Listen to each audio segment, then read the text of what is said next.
little love. This love when I wanna get another one, I go take and do waiting I love, waiting you love, oh. No be waiting I love, oh. Waiting I love, I go do what we done right, oh. Go no be vodka, Mr. Money Changer, but I know I know the ways that Mr. You let a yum yum yum yum yum yum yum yum yum yum. Nayela pere, matina yela pese. You let a yum yum yum yum yum yum yum yum yum yum. Nayela pere, muna kapela, chora kakisa, bayari yela pere, balungana baire, tupa ani, aimping tukma, asanta tapage, ayu tutele, masankele yura, babantu yara, bayari yela pere, bongana baire, tupa ani, asikul tukma, ikina kine, ukile sikul kine. Titadia, undidla sikulatia, satasua, zadla sikulgasua, korakua, kole sikulakua, sarasua, sole sikulgasua, tinayela peri, kapera, chora kakisa, bayari hala peri, bongna baire, tupa ani, sikulgatua.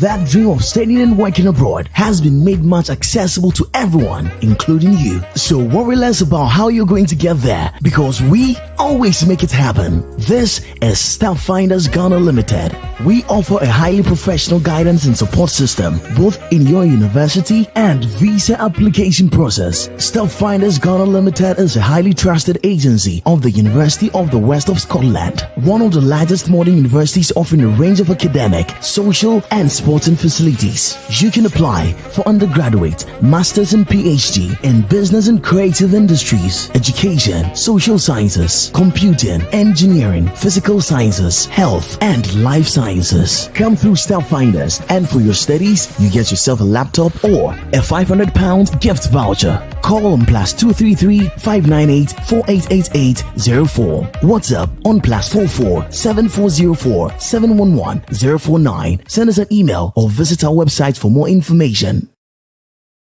This country, ladies and gentlemen, the presidency has been so depraved, so muddied, so dirtied, that I tell you in all sincerity as a Ghanaian, that I feel terribly sad today as a Ghanaian. We need to rescue this country. Wallahi, inshallah. Please don't cry. We shall rescue our country.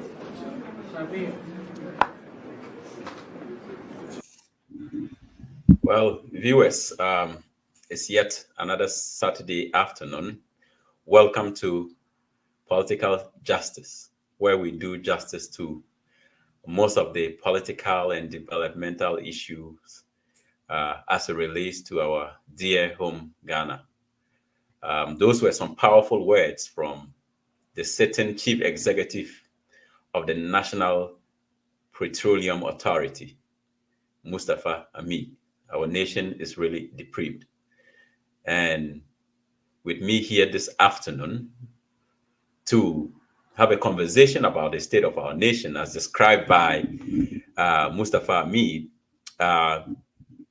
James Amemaso, professor at Rutgers University, New Jersey, Hajia Sharifa Strong, a women's and children's rights advocate out in New Jersey as well, Zita Seshi, a sociologist in Canada, and Ni Okai, professor of actuarial science at Appalachian State University, North Carolina. So, ladies and gentlemen, we are here once more, another Saturday, to have a chat about what happenings in Ghana, right? So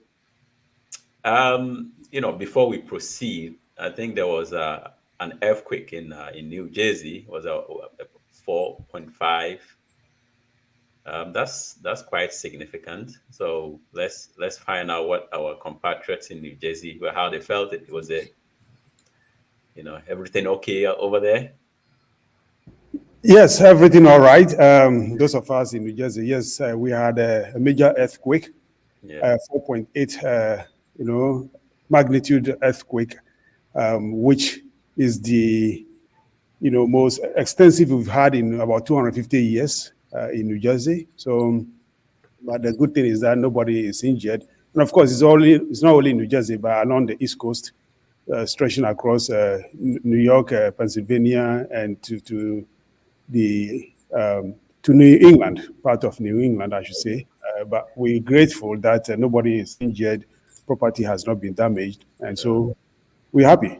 Yeah, I'm in New England. I never felt it. Okay.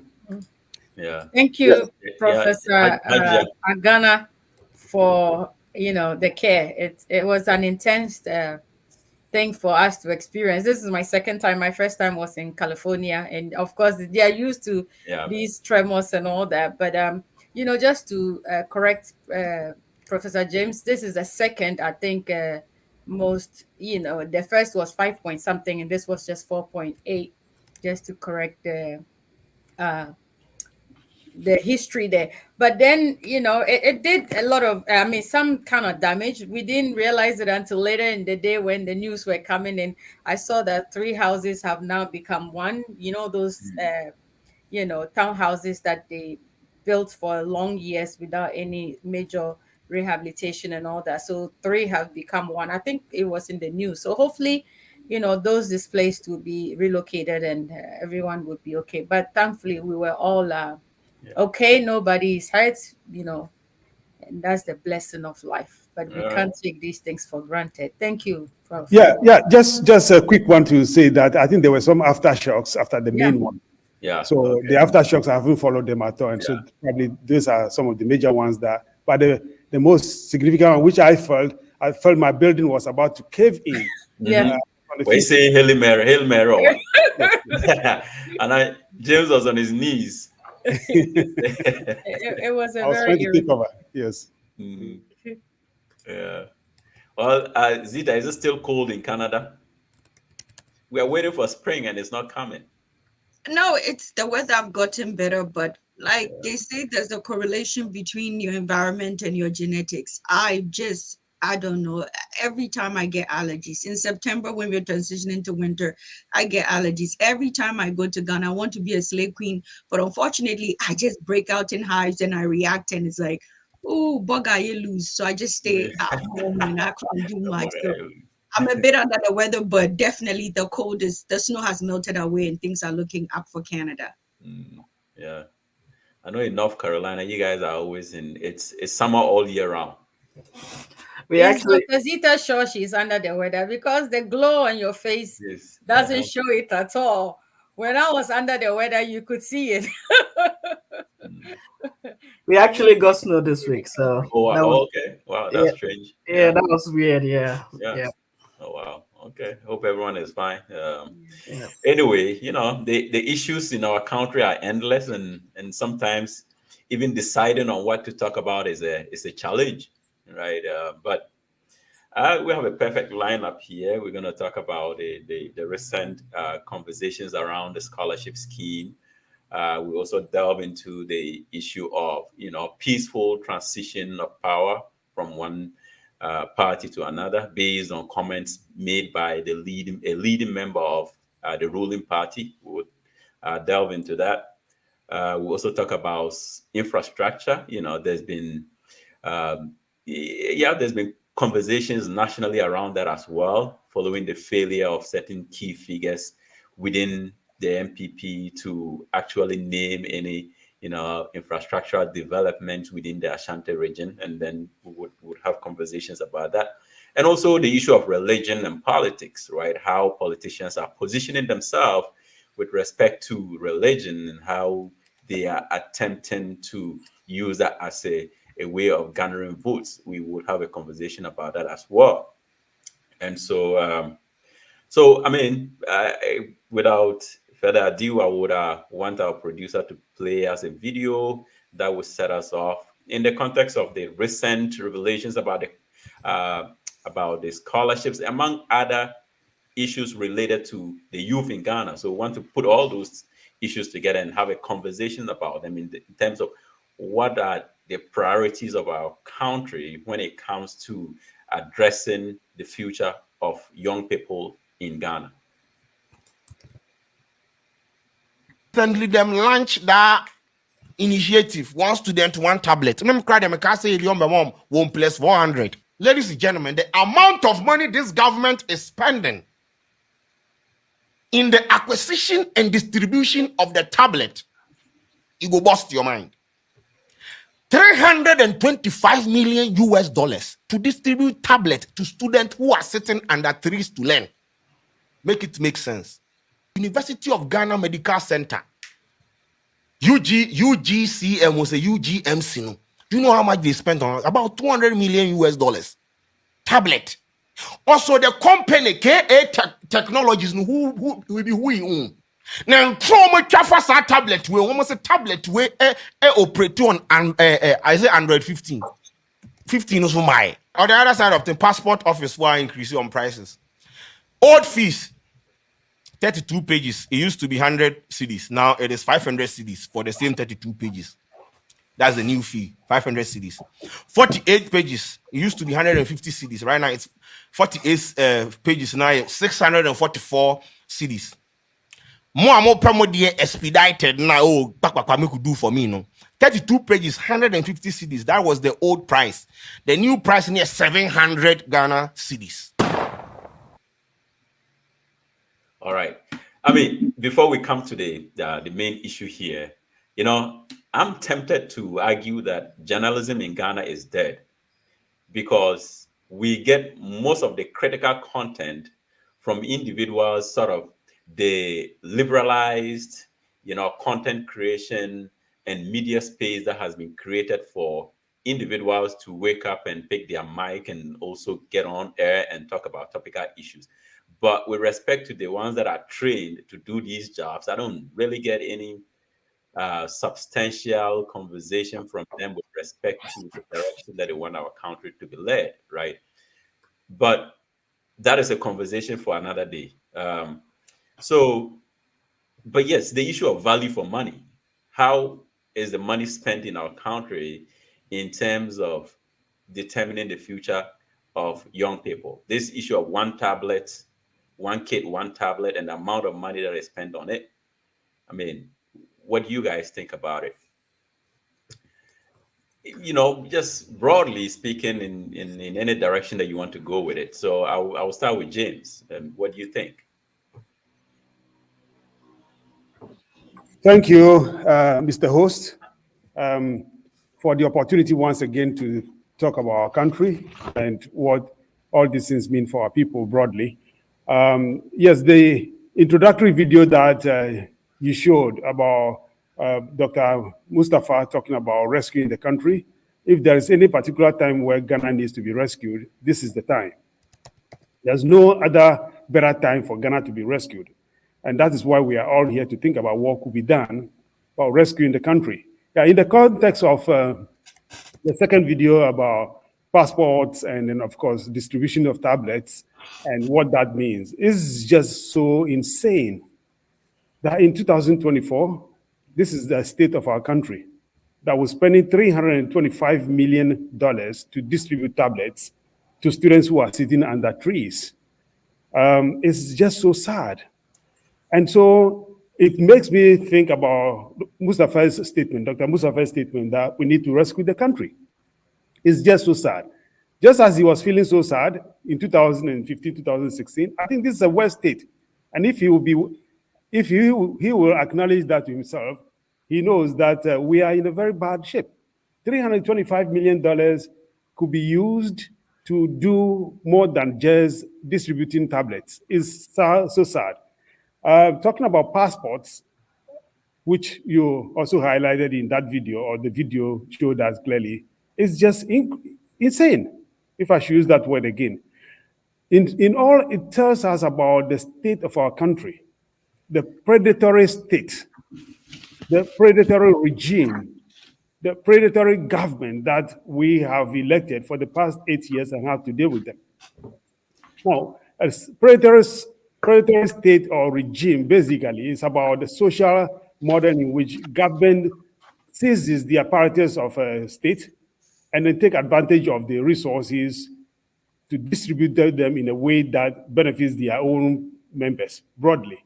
And not only that, even taxing the people in the process. So passports have been increased. The prices of these passports increased from $100 to $500 for 32-page passport. It's so crazy. That's about 400%. Where's the money going? Are we using that money to just distribute tablets? Isn't that the price for the digitalization? Exactly. If Dr. Baumia is talking about digitalization, what sense does it make here? If we are digitalization, it means we're cutting, costs down to make life a little more meaningful for our people. Yet we are increasing passport 400%, 100 Ghana cedis to 500 Ghana cedis to get a 32-page passport booklet. That is just crazy. This is a predatory state, a predatory government that is basically robbing the people and distributing these resources among themselves, including their own appointees. Okay. I mean, Haja, it sounds like we've been here before, right? Just weeks ago, we were talking about the waste of the National Cathedral. Here we are again talking about an endeavor embarked on by this government with respect to supplying tablets for kids to the tune of $325 million. I mean, I think it's about time we just put our hands on our heads and come out on our streets and start wailing and crying, for God to come down, and rescue us, because it's beyond, comprehension at this point. The actions of this government is just, so insensitive and so, bad that sometimes you wonder, is this what, Ghanaians actually deserve? Is simply, vote buying at this point, because they made promises that people came out and criticized so badly that to them, fulfilling them would redeem their credibility. But in doing that, they continue to put us in much deeper holes that, I wonder how they expect us to climb out of such holes. How can we be using such amount of money when we still have children sitting under trees studying, when we still don't have steady materials in our schools, when we don't have infrastructure buildings and stuff to accommodate the same students that we claim to be sharing these things to, when we don't have electricity for them to use it, when we don't have the facilities, when we don't have the teachers to use it to educate them. It's just misplaced priority at this point. And I think it's about time somebody puts a pause on this government, to help them see the damage that they are causing on our economy. It's no longer funny. It's no longer funny. And to think that at this point, the goal is to, shame critics for the things or the promises that we made. We've gone past that. Even if Nanado and Bawumia fulfills all the promises, however, with miracles, tomorrow they still have failed us, because at the end of the day, it will not serve the purposes that they promised from the day they took office to this point. Why now? Why wait until a campaign year or election year before they start running, to honor these promises? It's just a complete shame and vote buying strategy, which I'm sure Ghanaians, like we said, are discerning enough to, catch on these things. And so it won't wash. It's a shame. I wish that they would divert such funds into helping, shape the educational system. Yeah, you even mentioned vote buying. If somebody is attempting to buy your vote, it has to be something that is valuable to you, right? But here's the case: some of these kids are sitting under trees learning, right? They probably do not have lights. So how useful is that tablet going to be to you?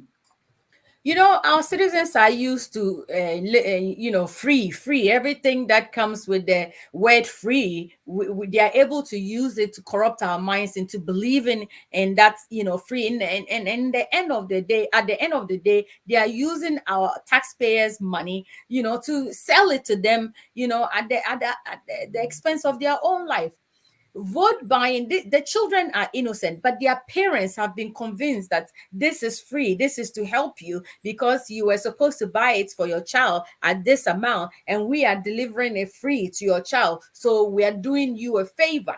It's about time, and that's why we can't stop talking. That's why we can't stop exposing this rod. That's why we have to let Ghanaians know that we need more important stuff than just a tablet to our child. Yes, it is a parent's duty. It's not a government duty. In a developed world, they don't give tablets to children in school. My children are Americans, but they didn't give them tablets in school. So at the end of the day, are they saying that Americans don't care about the education of their children? No. Do they have facilities like ICT centers or not? Every child's home, they are supposed to provide, things like that for their children's education and enhancement of their study in their home. At school, they have labs like that. But is it a government's duty to provide such a thing? Yes, it could enhance on our children's study and all that, but are we there? Are we ready? So it's vote buying by cheating the intelligence of the parents who make the decisions on behalf of the children. And I think it's about time we reject such, insults on Ghanaians and just, fight for what's important for us and things that will help, build us as a people. Yeah. So, I mean, Zita, if you want to have a piece of that, but I wanted us to move along to the issue of the scholarships, right? I mean, the revelation is about, powerful people or people who have connections with individuals in authority getting access to these scholarships. But I think there's a bigger problem with respect to the whole scheme itself and what it seeks to do. I mean, I see the types of degrees that are being awarded these scholarships and the cost involved, and it goes back to the question of value for money. So, Zita, I mean, you can take it which direction you want, either with respect to how the scholarships are given or the whole idea of having such a scholarship scheme to begin with. It's unfortunate you skipped us on the tablet issue because you can definitely go there if you. I'm always taking notes. Yes, we can. I definitely agree with Hajia on that. Yeah. The key question we should ask is how are the tablets going to improve the learning of our children? Like I always say, we need to stop the idea that we are in a knowledge economy. We are not in a knowledge economy in Africa, in Ghana. We are not even in a service economy in Ghana. We are in a very primary economy. So how does that help? How are these tablets programmed? Do we have electronic books on them such that we are trying to reduce waste? These are the key questions we need to be asking. The MPP is grappling to ensure that 8 months to the December 2024 election, they can say that, oh, we fulfilled this promise. It is not, it's just a waste of resources that could be channeled towards something else. But again, it's an attempt to buy the vote and the conscience of the poor masses who are not critical to understand that what is the impact of having that tablet when we are in a current state of doomsday. If Ghana cannot assemble tablets, then it's a shame. 67 years, we can't assemble, basic Android tablets to distribute. This is something that could be, we could get the young people employment to teach them how to assemble different stuff. And so that is my take on it. It's a waste of resources. There are more pressing issues.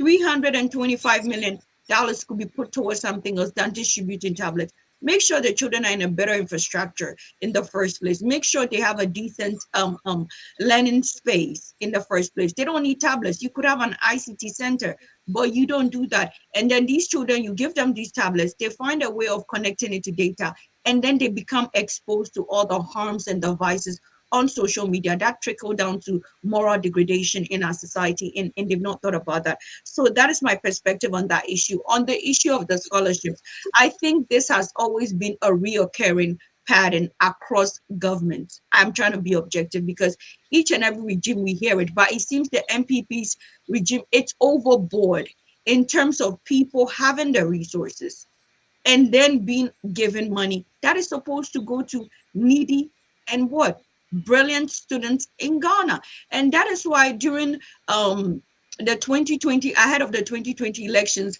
at Ghana, you know, a few of our colleagues had a panelist with one member of the NDC and the MPP, and the MPP representative was Honorable Seth Champon, and the NDC representative was Michael Kwesa White. And he talked about, both of them emphasized we should come home because we all have PhDs, we are all brilliant Ghanaians, we should come home. But what is the incentive for us to come home? Because my education was not funded by the Ghanaian government. Between my master's and my PhD, I did a calculation, $100,000 in scholarships won by me based on academic achievement. So what is going to entice me to come home? And we should be worried about the brain drain. The people that are getting the scholarships, I'm sorry to say, they are not the brightest in Ghana.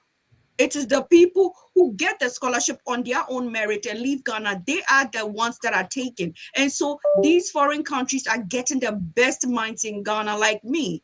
And there is no incentive to come back. This is just another corrupt tactics where people who are undeserving are getting these amounts. Some people did not even show up for their program, and payment have been made to the institution. So what is going on? The MPP has demonstrated massive failure and high levels of corruption, and this is unacceptable. I'm going to land my ship with this. When I was a graduate student, all the Chinese students, well, my colleagues, were being funded by the Chinese government. They had everything. Their tuition were paid.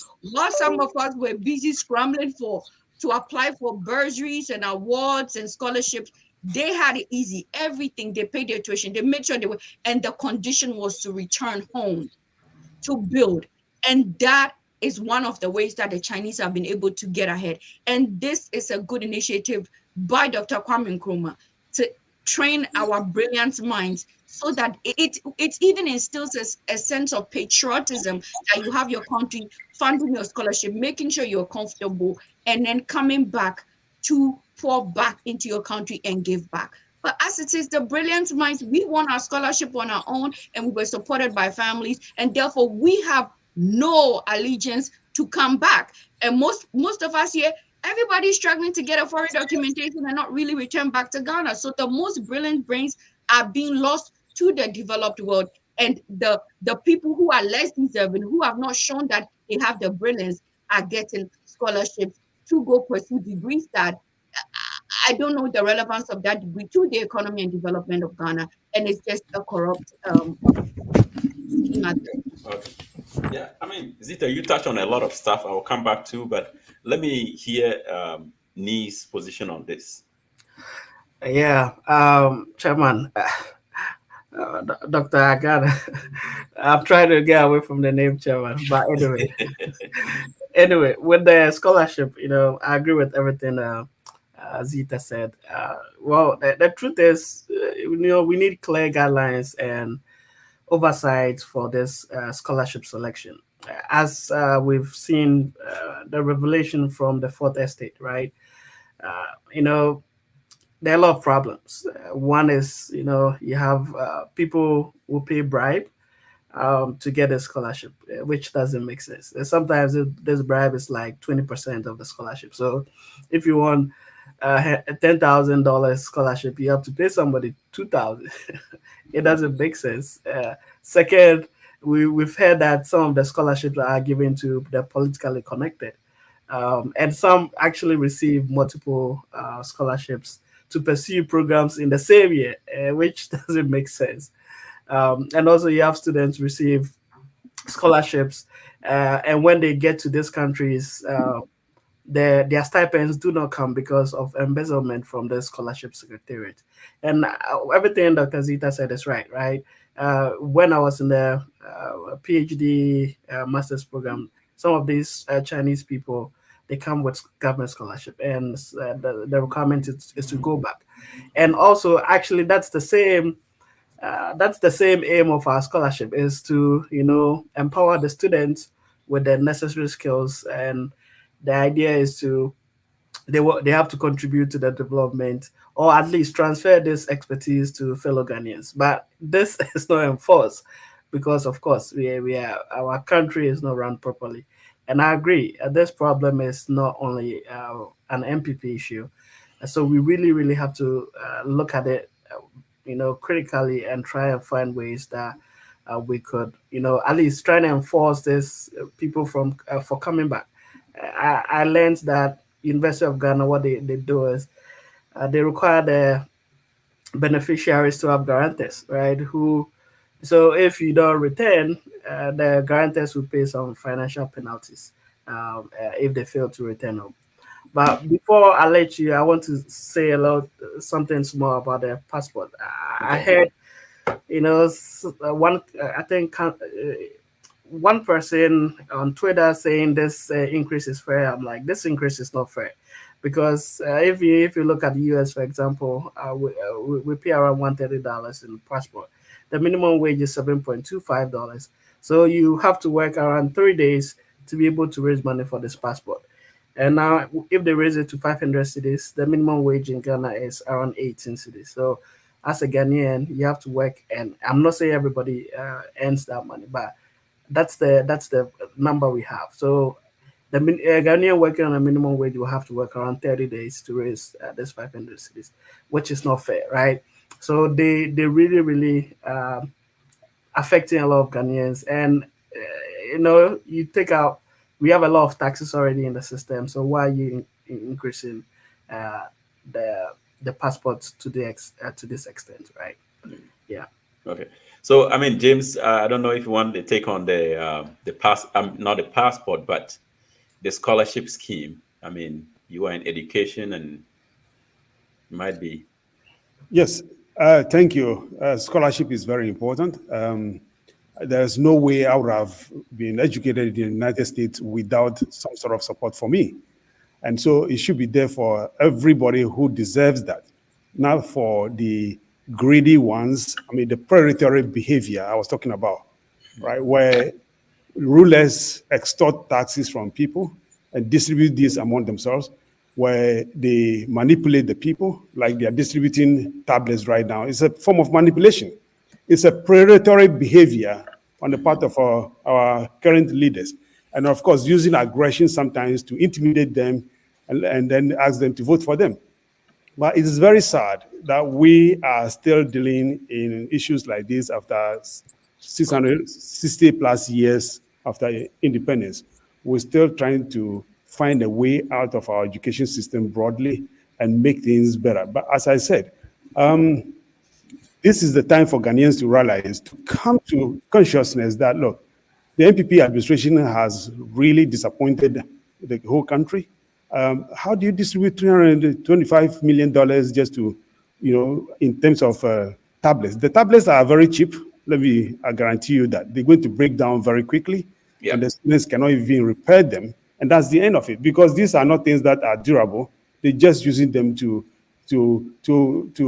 sort of appeal to them to vote for them. It's vote buying, as my colleagues have already mentioned, that the NPP will be elected. But that is a design to just sustain power, be in power as long as possible. And it shouldn't happen, because $325 million should build a lot of things, a lot of infrastructure, a lot of schools, with books, with access to the internet. That is how you build the infrastructure, not to distribute just equipment that are going to break down very quickly, and Ghanaians cannot, even students cannot repair them.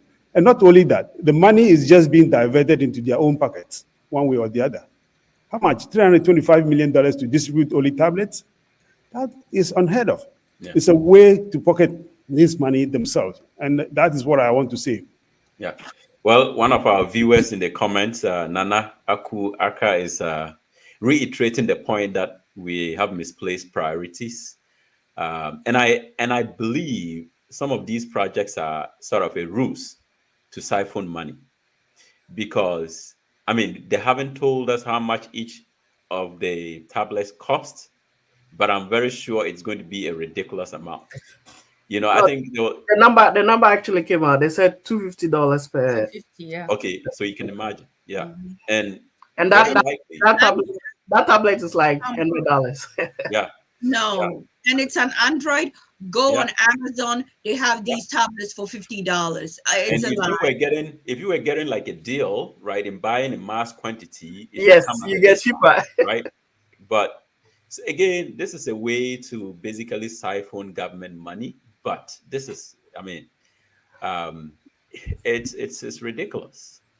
Look, Right. Dr. Ghana, if I may Yes, put in yes. a word, you know, on this scholarship thing, we need to go back to the genesis of, you know, this Get Fund, and again, rethink the reason why President Jerry Rawlings, under Spiro Garber's reign of being the Minister of Education, why it was brought to on Ghanaians and also to, you know, the children of Ghana. The main goal of this was just to help children who are smart but underprivileged to have access to education, some of which were first time, you know, educated ones in their families. They were people or children given the opportunity to be able to help their family, you know, come out of poverty by giving them the chance to be educated. So now you ask yourself, if a minister's child, if the IGP's child, if Freddie Blaze child, and all these people are now given the monies and the opportunity to go and study, when the market woman who is paying taxes, who is funding this, at the time when this initiative was initiated, where were they getting the money? They proposed a 2.2% of our VAT payment, which again comes out of the taxpayers, out of a Ghanaian's money, out of a businessman's pocket, businesswoman's pocket. Yet their children are being robbed of the opportunity to have access to that. I think these things should be punishable by law. Anyone who has received this money should be made to pay back if they are not coming back. I remember during Rawlings's time and from Nkrumah's era, people were sent to places like Russia and other places to go and study and come back to our country, especially doctors. A Cuban doctor saved my life when I was thrown in the morgue because I stopped breathing, and I still can't thank that regime enough for saving my life. If not, I won't be alive here. So what happened to the initiative? What happened to the goals of this initiative? What happened to the government should I say promise to manage these things? What happened to the promise that corruption will be fought under his reign? What happened to the promise that children will be taken care of? What happened to the free SHS mantra that they used in winning the election? Because if it is indeed free, why are you depriving children from having access? And not only that, it was also to help the institutions to have funding, because if they send these children to those institutions, their funding, the money that they will use to pay, would help build up the institutions and help for them to have access to whatever that they could to help the institutions stand on their feet. But now all of that has been taken away from them. Then you ask yourself, where are we headed? What is going to happen with this initiative? Are we just going to continue seeing a repetition of the same thing over and over again? Or at what point will we Ghanaians step in and say enough is enough? Go and buy something now and you look at your receipt. Get Fund, you have VAT, we have this, all the taxes, but yet no child is benefiting anymore from all of that, which is very sad. Absolutely. Yeah. Well, I mean, this conversation about the scholarship scheme is a loaded one, right? it has so many dimensions that we could look at, even though it's disturbing to learn that, the privileged and connected are the ones getting these scholarships. But we have to question the overall intention of the scheme itself. I mean, I just looked at some of the degrees that people are giving huge sums of money to study, right? And there's one that says Masters in Luxury and Fashion Management, right? And then that's 20,000 euros at the Paris School of Business. There's another Masters in Food Beverages Management, 44,000 euros. So it brings up the question that what is the intention of sponsoring people to go do these master's programs? Because I mean, we are in the educational space in the US, and we know that there are certain programs that you don't get scholarships to study, because the idea is that you're going to be able to make money out of it. It is for your private benefit. Anything that is going to benefit you privately, you don't get public funding for. But in our case, it seems like we haven't streamlined what exactly that we want with this scholarship scheme. If they were sponsoring somebody with, let's even say $500,000 to go and study some specialized form of surgery and come back to Ghana and save lives, nobody's going to argue with that. But to give, amounts in 50s and excess of thousands of dollars for people to go to the Kennedy School to study public administration, masters in law, that is ridiculous. So I think the conversation about what our priorities, as we mentioned, we've encountered Chinese students, and they had a direct plan of bringing their kids to the top universities in the US to study specific courses and go back and develop the country. But that's not what we are doing in Ghana. And from my experience, most of the people that I know that would have merited these scholarships actually got the scholarships on their own. When we finished and we were hanging out in Legon and doing national service, we were always at the internet cafes, just looking for schools. We never even thought about scholarship secretariat. And I know a lot of people that left Ghana and they got it through their own effort. And these were the smartest people finishing the universities. None of them went through the scholarship secretariat. Maybe there are others that did, but majority of the Ghanaians that have had scholarships and gone abroad, it was based on their own merit. They applied to colleges outside, and those colleges evaluated them based on their performance without any influence whatsoever. And most of us here are beneficiaries of that system. And so Ghana really has to set its priorities right. In fact, yes. Mark, if I may come in quickly. Yes. Yes, the issue is this, that the issues have been outlined as a nation. The problem we have is this administration, right? Yes. They didn't come to build this country to move it forward. They came just to destroy it. Let me put it that way. They have poisoned the institutions, every part of the country in such a way. That's obvious. The way they are going about things is not just to continue to build a nation. Scholarships are very important, like you said, from the very beginning. But let's focus on this administration in particular and what they are doing. Absolutely. That's what gives us the idea. It's a predatory system, it's a predatory government, and the behavior. Think about that for a second. The behavior of a predatory government is just to extort and share among themselves. And that's exactly what is happening. How do you give scholarship for programs that don't bring any benefit to the nation as a whole, but to the individuals? They are not doing anything different. They are not pretending to be doing what needs to be done to build the country. They're doing exactly what they plan to do, and that's what it is. And then just to add, I think three of you here are professors of universities here. Even if the government gives you grants and you default by not finishing your program, you are mandated to pay it back. There are some of them on this list that didn't even attend the school. Then now you are asking yourself, are they going to recover the money from those schools? Some are even being still asked to pay for room and board because they made reservation that they never showed up because they didn't even attend for these programs. Yet the monies were sent to the schools. So you ask yourself, what happened to that? Will our country be able to go back for the monies that were paid and not being utilized? At the end of the day, again, it's mismanagement of our money, of our economy, and then also plain thievery because the beneficiaries of these scholarships are party faithfuls, are rich and connected. And then at the end of the day, they still come to us to tell us, you know what, we are trying to correct the wrongs of our predecessors.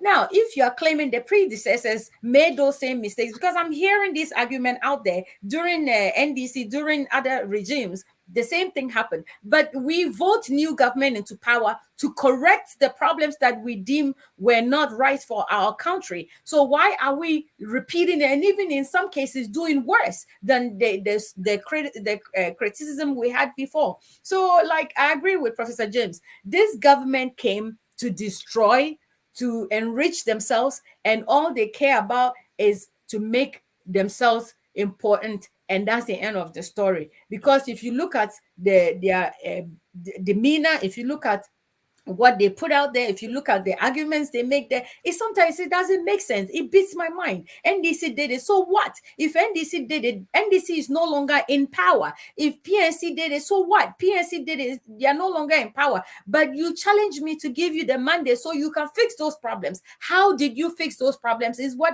I want to ask them. How are they fixing it? By doing worse, by repeating it, or by stealing more than the predecessors did. It's simple. Yeah, it looks like everything about this government is on steroids, right? So, and if I can conclude with that, just on the scholarship thing, it has become a scheme of nepotism and favoritism. And I really strongly agree with what Nee said. We need to evaluate the structure and the systems on how these scholarships are issued. And we also need to emphasize the need for academic achievement, because for those of us who got the scholarship on our own, if you're not able to maintain at 80% and above, you will lose your scholarship. And I have seen people who I was in the same program with, and they could not make the cut, and they lost their scholarship. So we must have these strict rules so that when people come, they are committed to learning and not working. Because some people will come, you give them the scholarship, they will get their workers permit, and they are working, and their grades are failing, and they are not really critically engaging. So I strongly agree with Dr. Nee on what he said. We need to restructure the system. The rules and the regulations of the scholarship scheme must be clearly outlined, whereby students who get the government scholarship, not just a commitment to come back home. If you come and you do not really apply yourself and you were getting 60 or 70, I'm just telling you, grad school, if I could do it again, I would never get a PhD. I always say that is the biggest remorse I have. It is taking the most juiciest and beautiful years of my life. 11 years in, I'm a bit frustrated, but it's really hard, and it takes everything out of you. And we need to make sure people have the academic achievement. They don't just get the scholarship every term. They are keeping up and doing exceptionally well, and then they will go back home and give back. Like somebody said, we need doctors. For instance, as a Black woman, one of the biggest issues that affect Black women is fibroid, endometriosis, ovarian cysts. These issues are high among African women. But guess what? There are new technologies now. These days, you want to go through, they don't cut you open. If you're a young person and you still want to have the desire to have children, they don't cut you open. They only make incisions, and they are able to get out. But that such technologies are not in Ghana every day. I have friends, I know through the grapevine, I keep hearing young African women, young Ghanaian women are losing their lives on very, very minor conditions like fibroids. So I do agree with the health system. Give people who are talented to go and learn key skills, especially in our health sector, specialty, to come back to be able to do these procedures and save our lives. So I just want to say shout outs to my brother. I see you, and Nanekia is a friend from TikTok. So I see all of them. Shout outs to you guys. Yeah. All right. Well, I mean, we're moving to the next topic, but and then Zita brought up another issue of brain drain, right? That Ghana is losing a lot of talent to, especially the US and Canada, because they give scholarship to most of the bright kids coming out of our colleges. I mean, I have a cousin in Arizona, and I was speaking with him just last week, and one of our friends works with Intel. And if it tells you the number of Ghanaian engineers that work for Intel, I mean, it's crazy. And these are the guys that finished tech, right? And of course, the brightest kids from high school would go to tech and do electrical engineering and mechanical engineering. And these are the ones that got scholarships by American universities, and they are all working for Intel. So we are losing a lot. So we better streamline that scholarship scheme that would target our own bright individuals and bring them back to the country, rather than just let them go and figure it out by themselves. So, but I would like to move us along, because this is something that could go on forever. And then we are moving on to talk about the issue of infrastructure. I mean, as I mentioned earlier on, there's been, especially with respect to key individuals in the MPP who have failed to name any developmental projects, especially in their stronghold. And so I want our producer to play a video, and then it will take us to the discussion.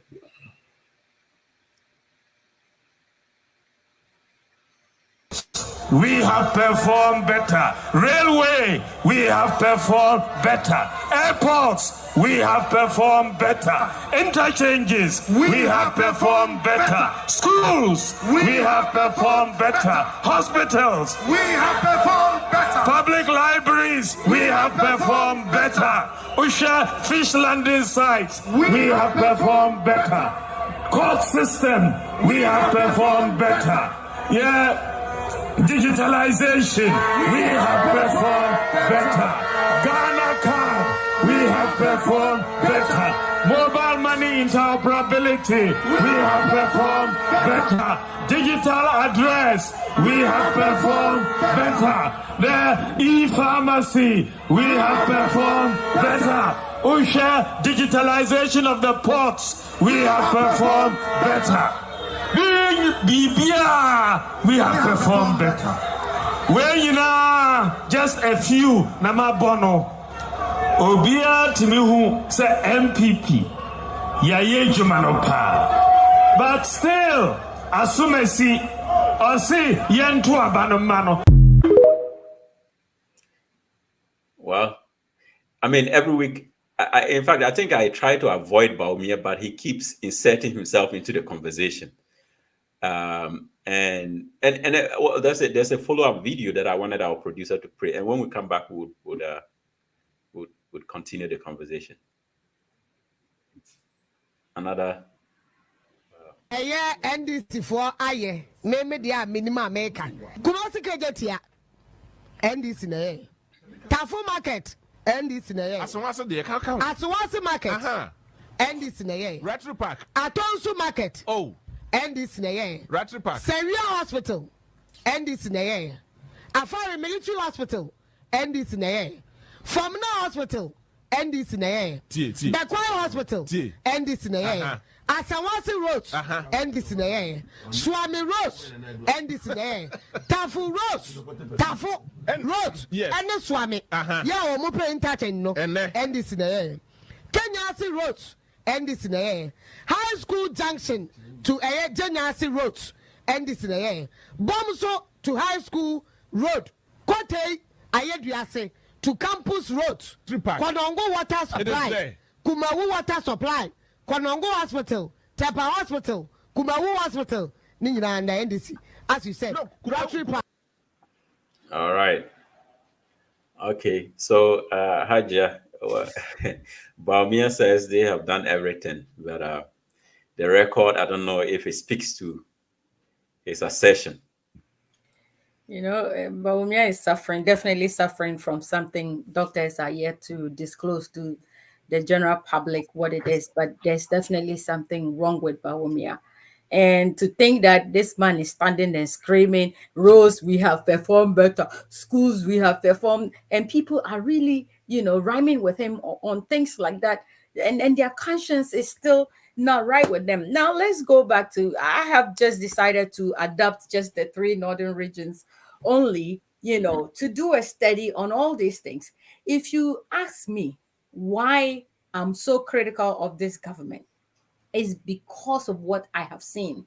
It has nothing to do with affiliations to anything, but then it has to do with what I feel we deserve as a country. For instance, let's take the northern region for instance, with developmental or monumental developmental developed program projects that NDC was able to successfully complete. And it's so big that, or long that, I can't mention all. So pardon me if I don't get to finish it. You see, if you go to the north, and this cuts across the 3 northern regions, there's an establishment of Gambaga College of Education, upgrading of Tamale Airport to an international airport, 1,800 bed capacity Tamale Teaching Hospital, phase 1 and 2, the construction of 57-kilometer Walewale Nalergu Road. And this is Bawumia's hometown that this man has gone to develop. And this ungrateful man is sitting on the podium and screaming, "We have performed better."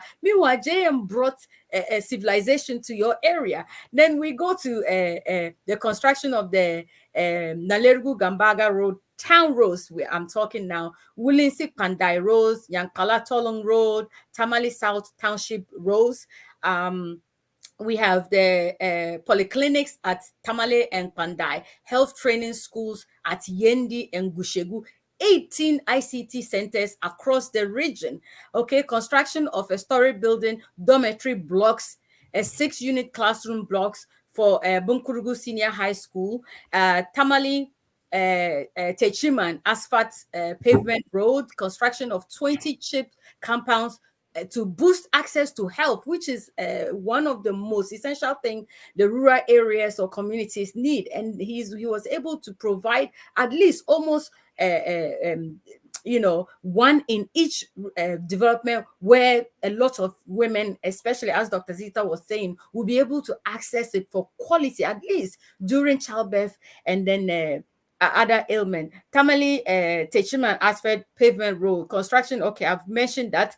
The construction of the Boyini Bridge to West Mampurugu Municipality. Again, Dr. Bawumia's area. But main surfacing of Riasi to Yagba Road. The construction of small town water systems and Parugu and Tinguri. And then, And then we have the office complex of the Municipal Education Directorate at Walewale. Again, Dr. Bawumia's, I'm focusing on Dr. Bawumia's area so that we know JM didn't just go to Kumasi where he doesn't get vote. He went into areas that mattered, areas that he felt needed development. We go to the construction of the district assembly complex at Yagba in the Mampurugu district again. Tamale Township asphalt overlay, which we see beautifully. Now, when I go to Tamale, I don't have issues of dust. You know, I was very asthmatic when I was growing up in Tamale, and the cause of it was from the dust during the time of J. Kufuor and then his predecessors. We have the water projects for Nantong, Savulugu, Tamale South, and then Tamale North, Sagnarugu, and then the Kanvuli area. Kanvuli, I have a property there, and thank you for John Mahama for bringing water to the area. We have Swalada Mango Fufulsi Road, it's TAD.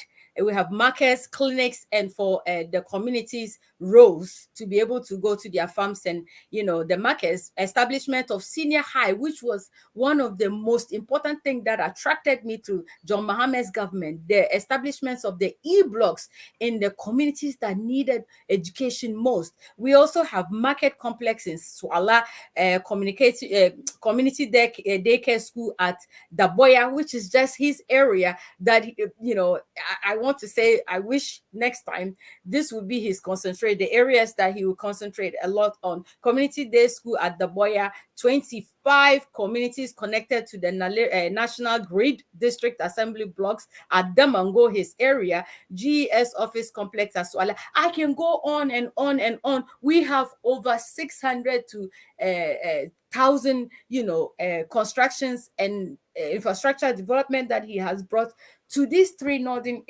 region and its environs. And then you ask yourself, why not that? Where the money went, we can see.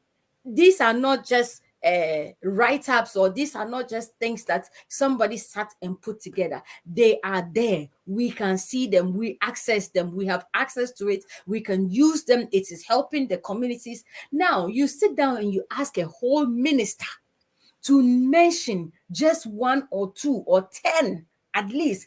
I can mention and mention and mention. These are all the projects I can mention and mention. And yet the current government and some of the projects that even that they are working on were already funded. Monies were there for them to use in completing or even starting these projects because the vision was already laid out for them. Yet we saw what they did when they came to power. They said that, oh, there were some things they needed to investigate. They put a halt to all the projects, especially roads. And yet, after 2 years, they came out and said that there was nothing to prosecute on them because they didn't have any findings to show any wrong. And this was just a strategy so that people will forget about the funding that were allocated for this project. And where did it go? It went into their pockets. So I think when we talk about Bawumia and his delusions, it's like I always say, it's about time we stop talking about Bawumia, because sometimes when you listen to him, it's like you're going through, you are on the Hajia, trust me, I try to avoid him, but listening to Bawumia is equivalent to sitting in an electric chair and being tortured.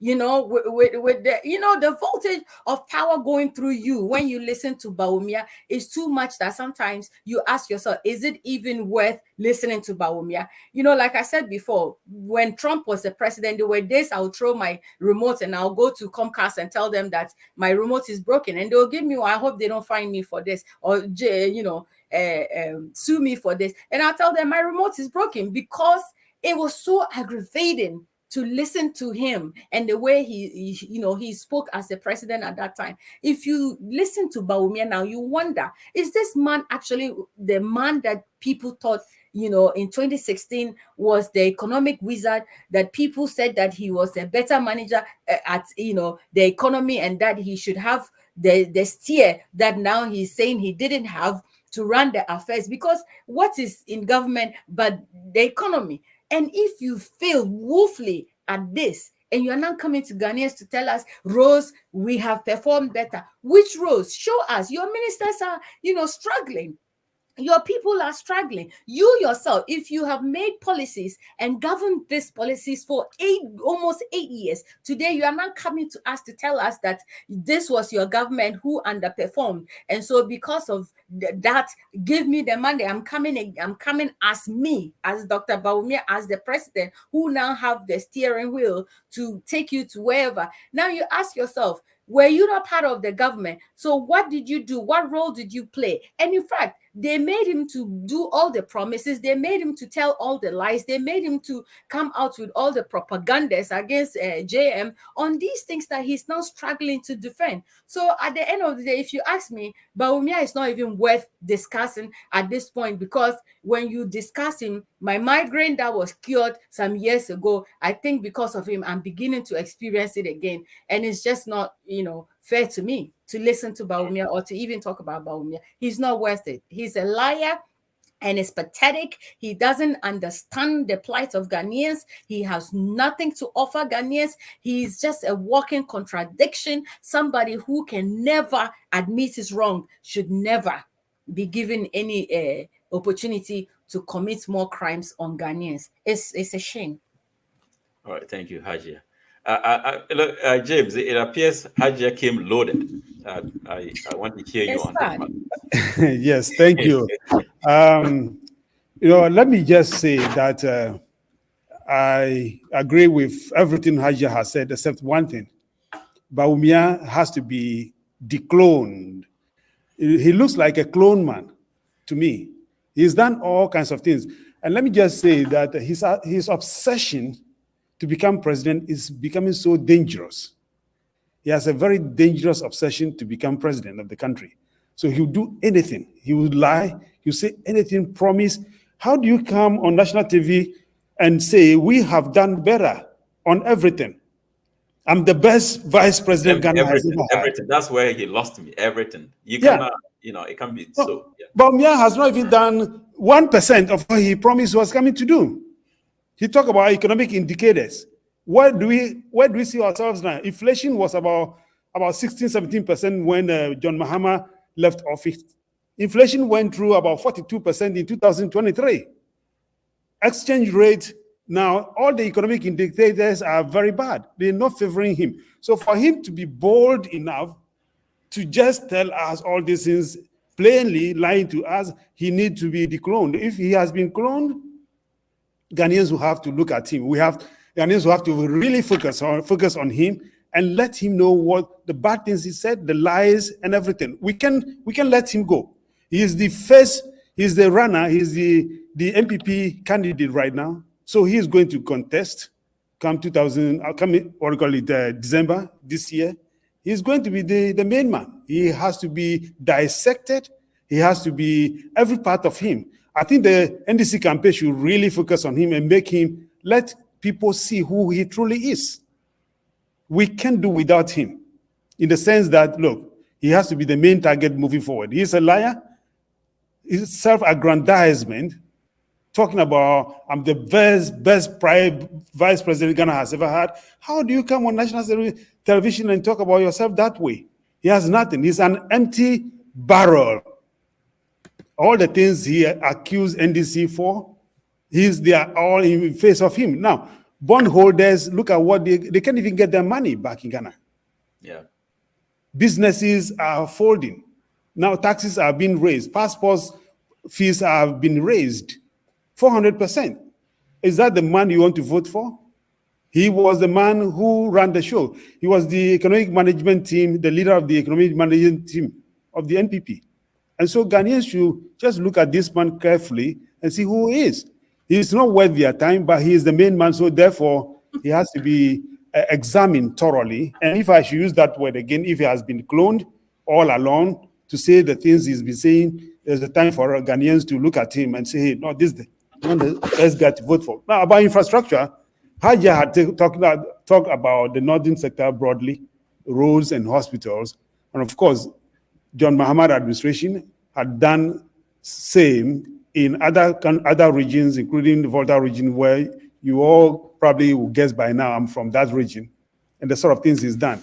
Perhaps in the central region where I went to school, and so these two regions are very important to me. Roads in the Volta region, we can talk about a lot of them. And if you may permit me to just mention a few of them, the Asikuma Junction, Have Road, the Papase Road, Nkwanta, Oti Road, for instance. They were all constructed when Mahama was in power. Ketekrashi to Bunya Road, for instance, Hofume Road, Bando, Dubai Road, for instance. And then Ho Adidome Road, for instance, Bando Alavanyo Road. And then, of course, when I went home recently, went to the regional capital, Ho, and I was really impressed with the development of the roads, the construction, the rehabilitation that had been done there. And I asked, when was that done? It told me it was started by His Excellency, the late President John Evans Atta Mills. And when President Mahama came, he completed all this. And Ho, you won't believe it. Ho, a long time ago, you could not believe that. But now, it's cleanly, and of course, well, the roads are very, very well done. And more importantly, from the area where I'm from, North Tong area, and let me reveal my identity one more, Japon, Fujoku, Akuse Dam area road, so Akope Battle Road. For the first time, that my people in the Volta region, that part of the Volta region, were able to travel, not necessarily crossing the Volta River, going through Eastern region, Greater Accra, to go to the other side of the Volta region, but now they are able to connect from Japon all the way to Adidome. The hospitals and the schools that have been built across the region. And now, of course, central region, quite a lot of them. We can also talk about Kaswa Interchange, for instance, which is part of Accra Cape Coast Road, construction of Amansamai Road, for instance, Dunkwano Fin Road, Winneba and Agona Road. We can go on and on and on and on. Asin Fosu, Amanfo, Nyankrum, and of course, hospitals across the region. So for Bawumia to be bold enough to be on national TV and say, we have done better in every way, what is he talking about? He's probably just using, he's good, because when you are empty, you say all kinds of things. There's nothing substantial. Professor James, did you notice that people were turning and looking at each other when he was screaming, we have performed better? Even his people, they were confused. What's this man talking about? So has it been cloned? You know, this is just telling me, look, we have, like Hajia said, Maybe he has a problem that has not been diagnosed by medical doctors as of now. There must be a thorough analysis of who the man is. He does not deserve what he's saying. He doesn't qualify. To be honest with you, what John Mahama had done, former President John Mahama had done, Bawumia doesn't even measure. He doesn't even complete even 1% of all he's done. Let me put it that way. So he does not deserve Ghanaians' attention to tell them we have done better. You have not done anything. The economic indicators are all very bad right now. Inflation is high through the roof. And not only inflation, but economic growth is very bad. Interest rate in Ghana is so bad right now. Fiscal deficit, we can't even pay. Our gas prices are through the roof. And then for you to say that we have done better, he has not done anything at all. Yeah, all right. I mean, you can join the conversation. What do you have? I'm just happy listening to our panelists here, and you know, the funny thing is when he was talking, I don't know whether the video was just for infrastructure, but I know he mentioned some other stuff which are not really infrastructure. So I didn't understand why he didn't mention we did better on the economy. I was waiting for that. No, he's no more in charge of the economy. I was like, this guy is the head of the economic management team, and he's talking about achievements. No, he's abdicated that role. He didn't mention. Anyway, but we know this is the guy that have taken fuel prices now are more than a liter of fuel is now equal to a gallon in 2016. So of course he cannot talk about the economy. Now look at the dollar rate; it's almost $14. Of course he cannot 14 cities. He cannot talk about economy. What happened to the key? I think it's with the IGP. Yes. He said he was arrested. Yeah. The IGP exchanged it for scholarship for the daughter. So yes, he cannot talk about the economy. But let's look at infrastructure. They failed. He and his boss, they promised God cathedral. They failed. NAPCO people, they failed. They failed on the one village, one dam. Now they are using our gold to go and buy Zumi. That's what they are doing. They say a lot. Agenda 111. They failed. So these guys. 1D, 1F. Yes. They failed in everything, and I don't know what he's going on of. But when you look at the video, let me just say whatever the woman said again. In Kumasi, again, that's where the girlfriend analogy comes in. NDC, it's like chasing, this woman, that's not really like you. Trying to do your best just to woo the lady. A lot of projects in Kumasi and in the Ashanti region. As the lady in the video said, the markets, there are a lot of markets. The Kumasi, KJ Theatre 4, Asasewa, and a lot more markets. Hospitals, as she said, we have the Sewa, the Afari military, the Bekwai, Fomena, Kumewu, Tepa. And she mentioned the Konongo. The roads, there are almost like 20 road projects. And she mentioned some, that's Asawasi, the Swame, the Tafo, the Kenyasi roads. For the schools, a lot of, and again, we know that JM really transformed the infrastructure when it comes to schooling with the E-blocks. I even have some of the E-blocks in my village. So he really, really did a good job with that. And that's actually helping with the enrollment in this free SHS, right? So you look at the visionary, somebody who's a visionary leader, try to, predict the future, building all these schools. And in Kumasi alone, almost like 15 school projects.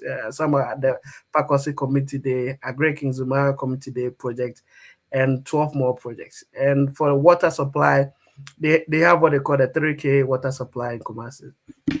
Kumawu, Konongo, Kwewu. So I don't know what he's talking about when he says they did better. And Western region, GM expanded the port, the Takoradi port expansion program, the secondary sea defense war, and also a lot of road projects.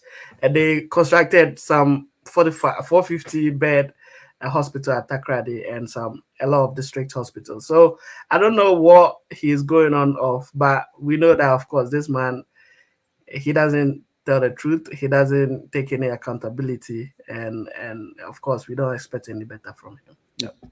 Yeah.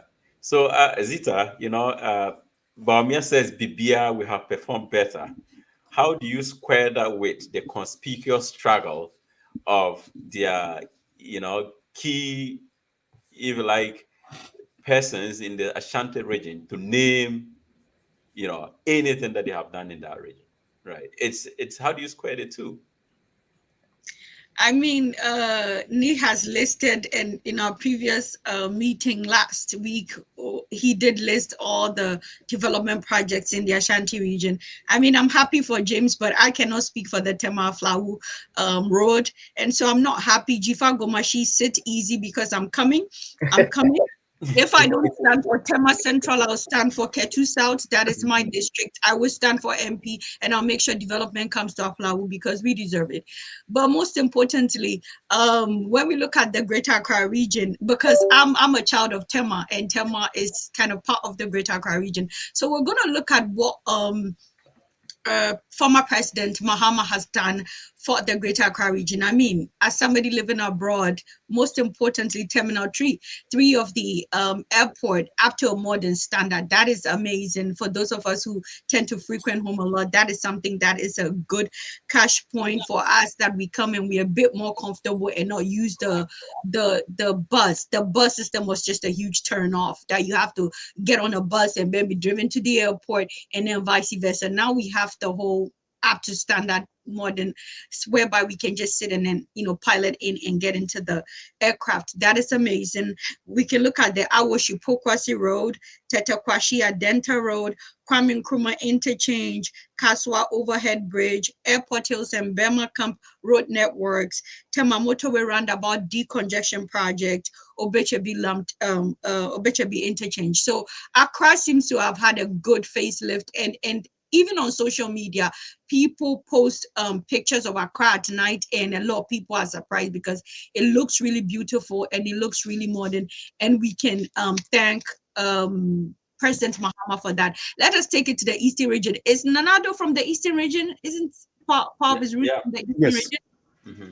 Yeah, so let's take it to the Eastern region. When I was preparing for today's discussion and I was doing my research, it seems that President Mahama did a lot of projects, but Nanado seemed to have abandoned all the projects in his region. They had a water project which was completed by former President Mahama. There, I think, Bong, Kwewu, Chebi, Suhum, Osenase, and then Oda. These are just water projects that former President Mahama completed.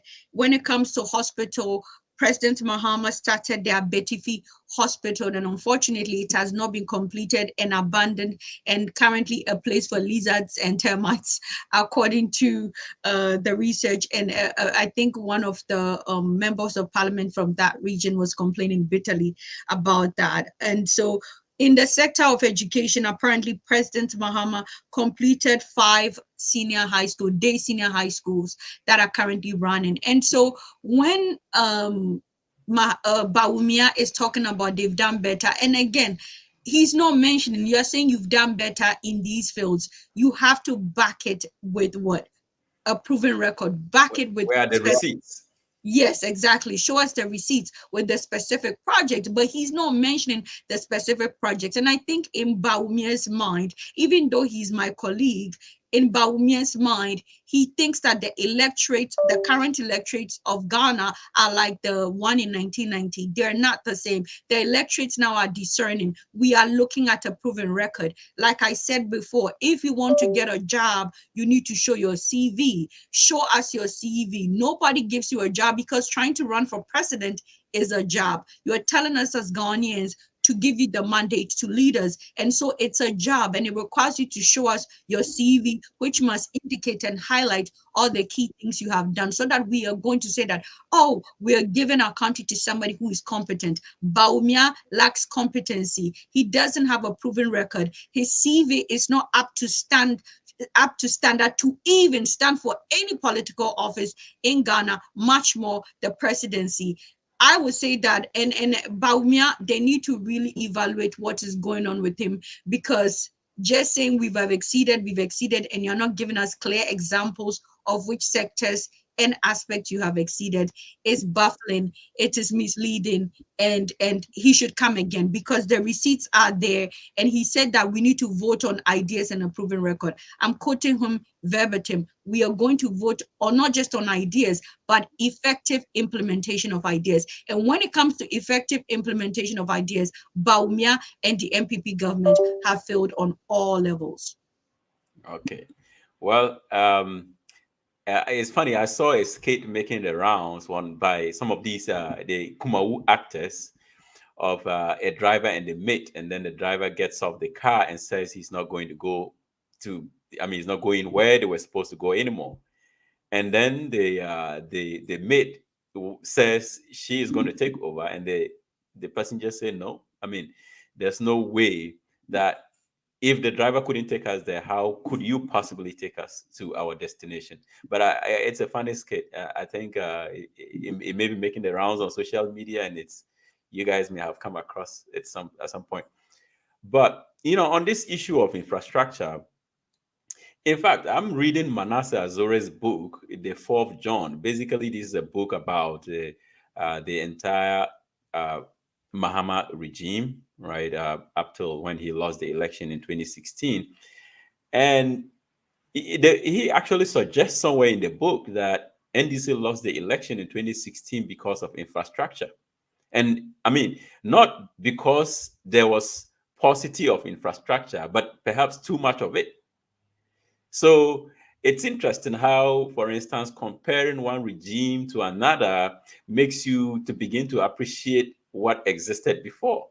Because I mean, and I will read a little excerpt from the book, right? He says, veteran Ghanaian journalist, the social commentator Abdul Malik Kweku Bako, later blamed NDC's defeat in 2016 election on the party's over-reliance on the Green Book. So, and this Green Book was sort of a compilation of most of the infrastructural stuff that the NDC had done when they were in power. And essentially, the party communicators were using at the time to display the things that the administration had done, right? Basically providing the receipts. But, providing the receipts did them a lot more harm than one would have expected under normal circumstances. And Manasseh, we know, wasn't particularly the fan of the president at this time. He actually writes in this book that he didn't vote for John Mahama, right? So he's been open about the fact that he wasn't a sympathizer of the administration. So for him to write this in the book, he says, President Mahama did not just produce the Green Book. That book was a catalog of the different tangible infrastructure he built or produced. In fact, infrastructure is President Mahama's biggest legacy. It is an area where he did considerably well. And this is Manasseh Azure, who said he didn't vote for the president in 2016, to write such glowing things about Mahama in terms of his contribution to infrastructure in the country.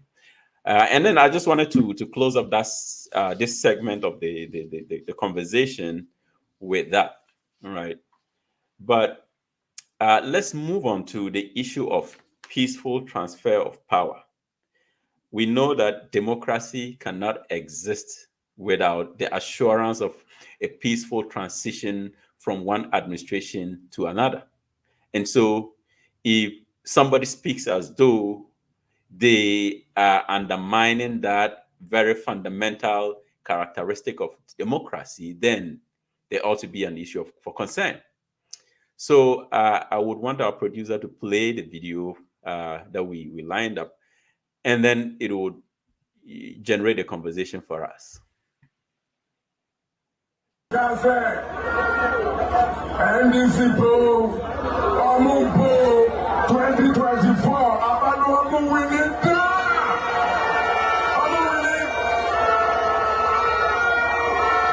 Now, where we near about, where we near about,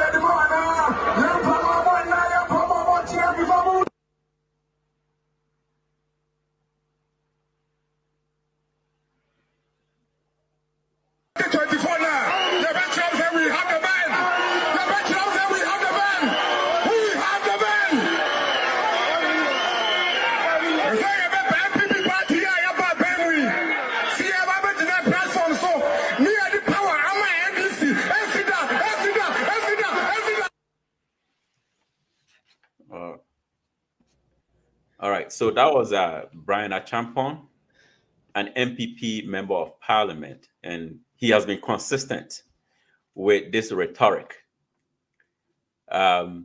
Professor James, you are the in-house political scientist.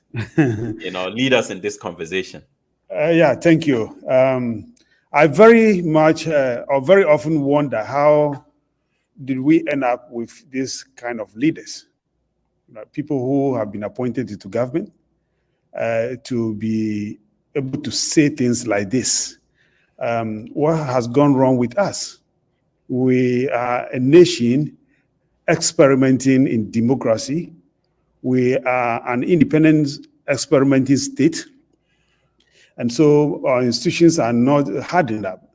They're very fragile. And so when we have leaders who can stand on national platform and talk about this and say things like this, I wonder what exactly they have in mind. As I use the term predatory state or predatory government. This is, if you're looking for, if Ghanaians are always in doubt as to what a predatory government means, this is exactly a predatory government. For a political appointee to stand on a national platform and talk like this about a state that we're not going to hand over power, the other party is not going to win. There's no way, even we're not going to hand over power. NCDA. I mean, what is he taking us for? What does he have for the state? Does he really believe that this country can grow, or is just seeking his own fortune, and therefore he's going to hold on to power? But largely, why would he even say that? You only say something like that when you know you have things to hide.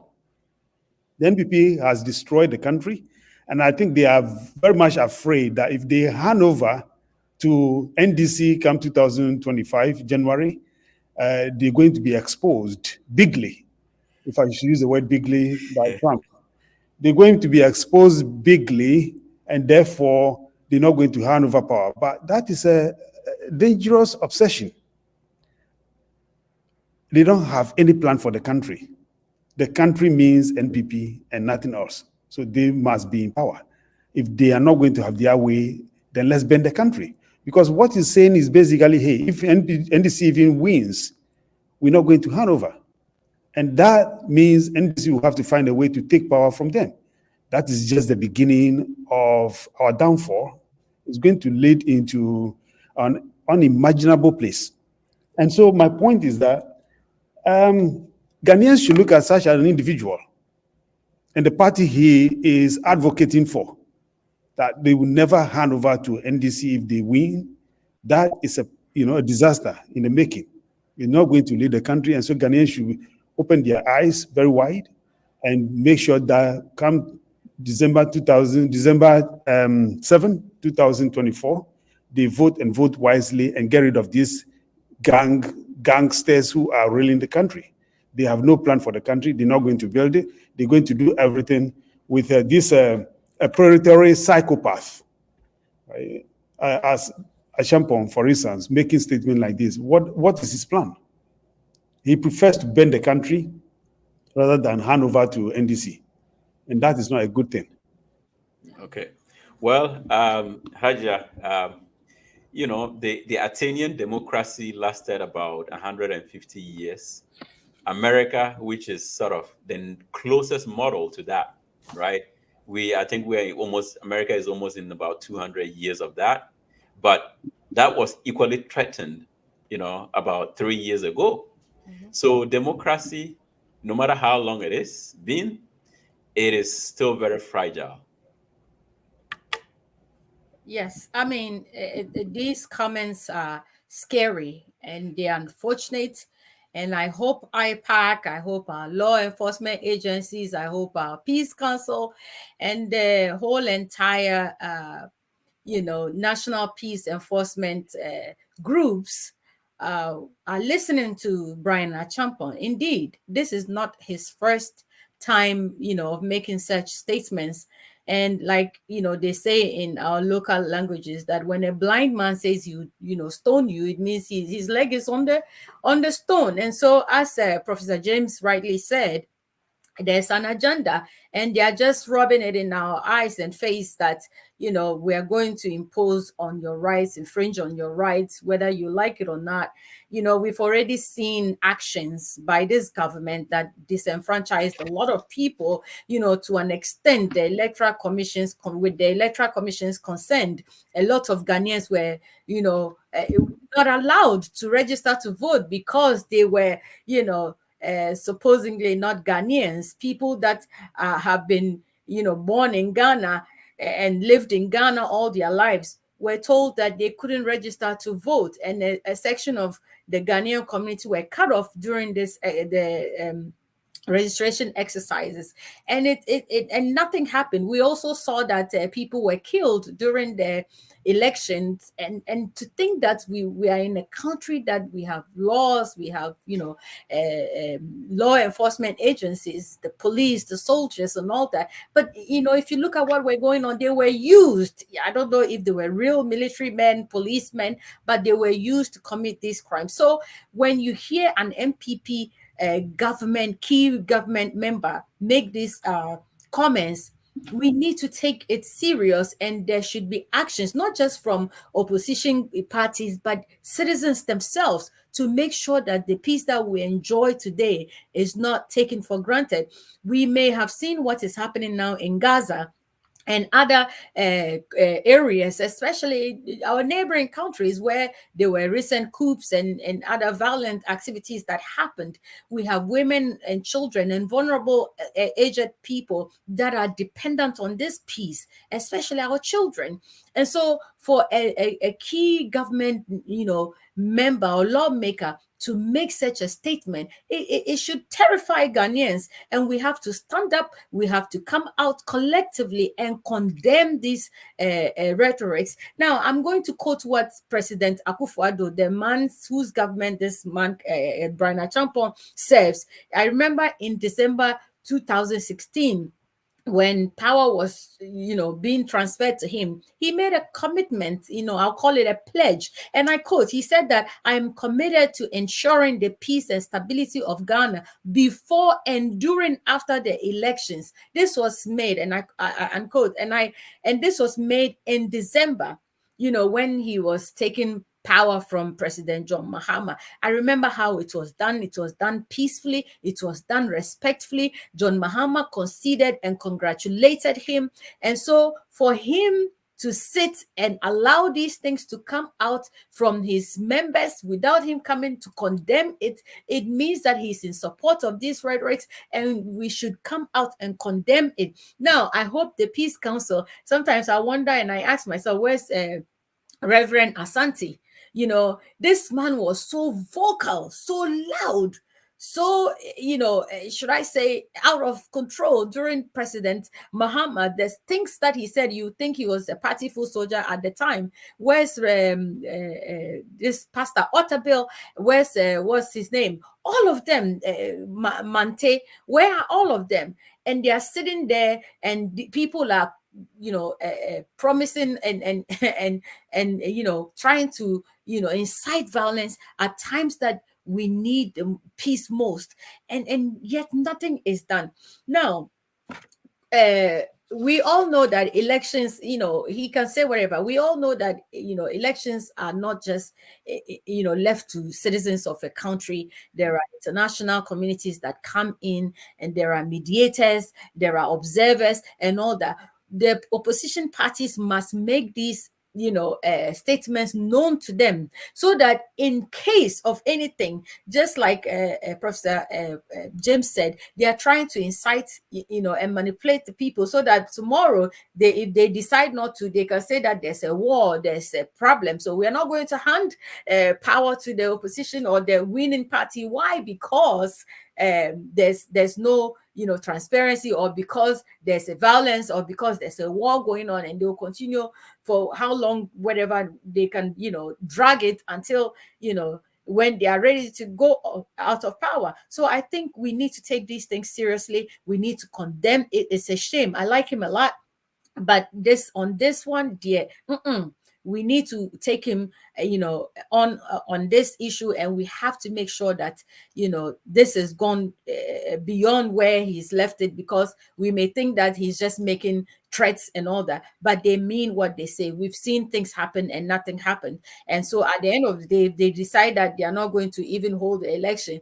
They have trained people to destabilize peace. They have, and I'm not saying this lightly. We saw the national security terrorizing people. We saw land guards and the national security terrorizing people. Like I said, nobody has been able to do anything about it. We've seen journalists being murdered, been killed, tortured. We've seen party faithfuls being in oppositions being killed, and nothing is done. So for me, it's scary to hear them say these things, and I'm sure they have an agenda behind that, and we have to condemn it. We can never take our peace for granted. We should not sit down for our country to burn down, because we've come a long way. Ghana was the first to attain independence in West Africa and in Africa, I think, and for us to take that for granted is beyond comprehension. And I think it's about time that we arise as citizens against these things and fight for what belongs to us, which is the sovereignty. It's sickening. All right.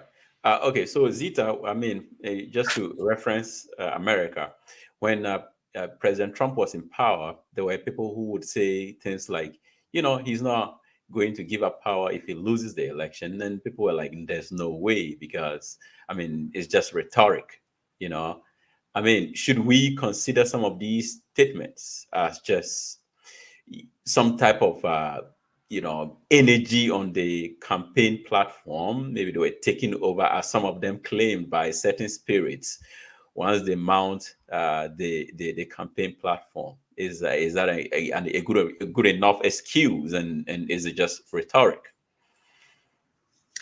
Emil Durkheim, popular sociologist, said when we come together, we experience something called collective effervescence. It is not an issue of collective effervescence where you are energized by the energy of the people at your political rally. It is not. Looking at the video on Metro TV, this is the second time he has made this irresponsible statement. He made it last year in a political rally, made it the same year, and he did not even apologize when his attention was called to it the first time he made it last year. He was condemned, and many people said that was an irresponsible statement, and he did not have any sense of remorse, and he's repeated it again. When somebody show you who they are, believe them. We should not take his words for lightly.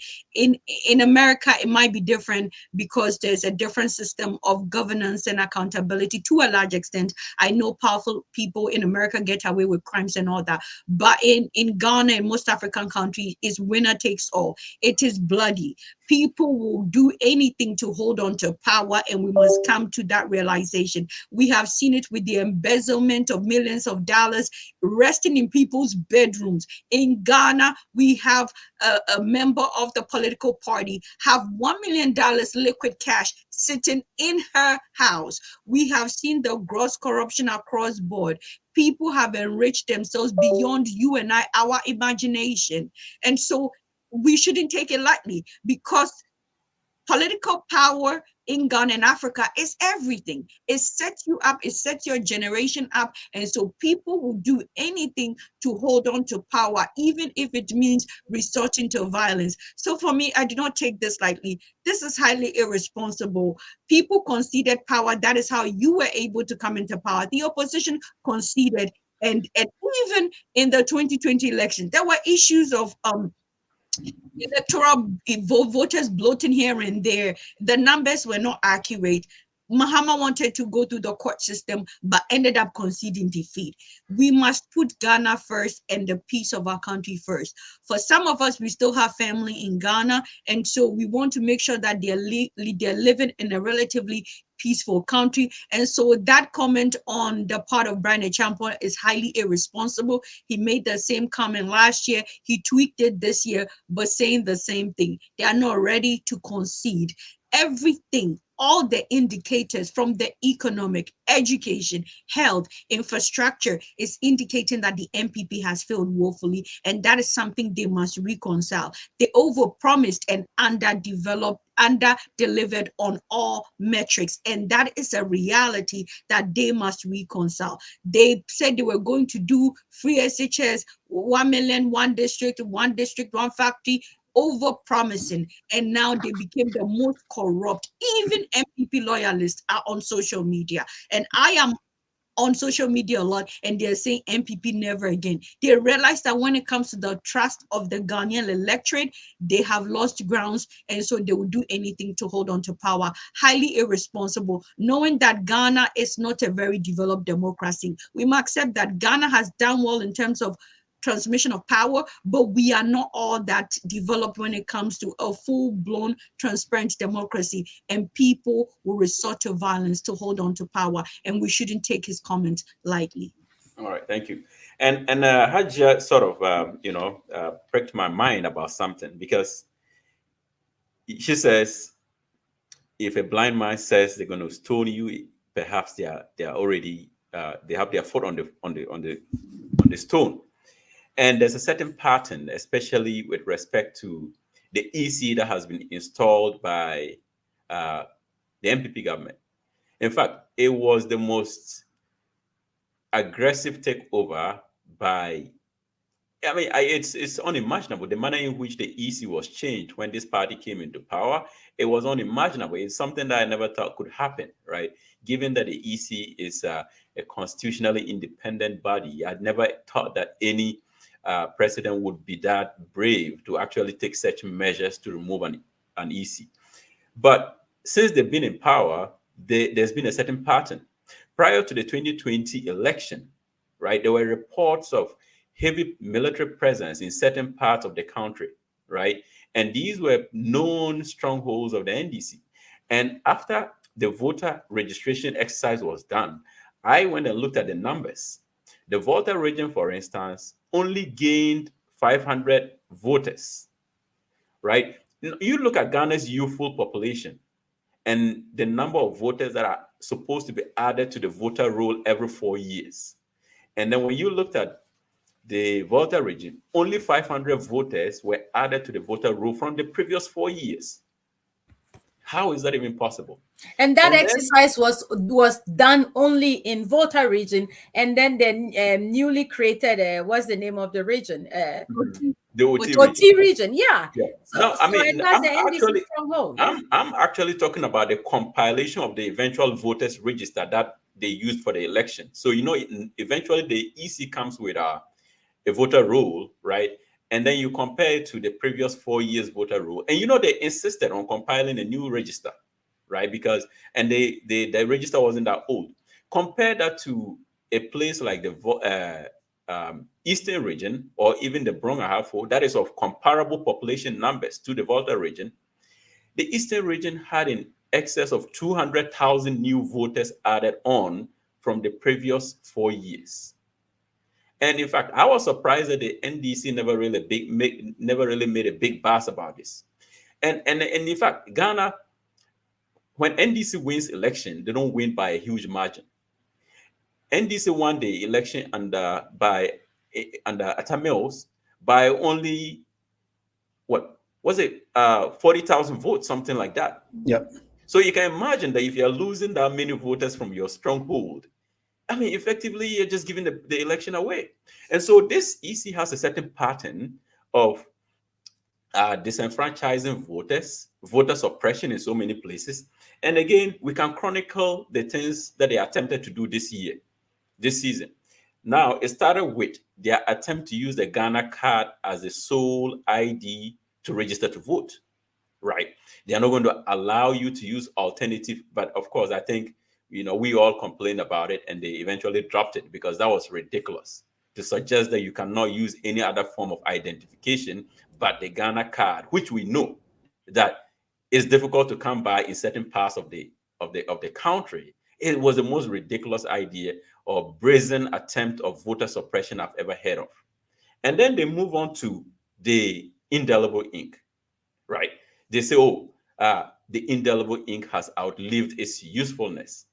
And then you begin to wonder, because the last election, you guys had problems with your biometric machines.